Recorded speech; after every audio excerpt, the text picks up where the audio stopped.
Greetings, this is Giovanni. God gave me an earthquake judgment dream for Jamaica from in September, but I was not sure that He want me to share that dream testimony. I never sure that God want me to share it.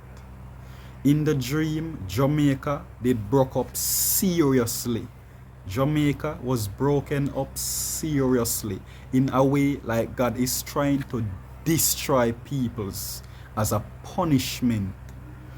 Why He will send the judgment is because of wicked things that is happening in Jamaica. God is angry and He's going to send the earthquake as a judgment to destroy peoples. And He give 2 chapters from the Bible for why He will send the judgment. Jeremiah 12 and Ezekiel 26.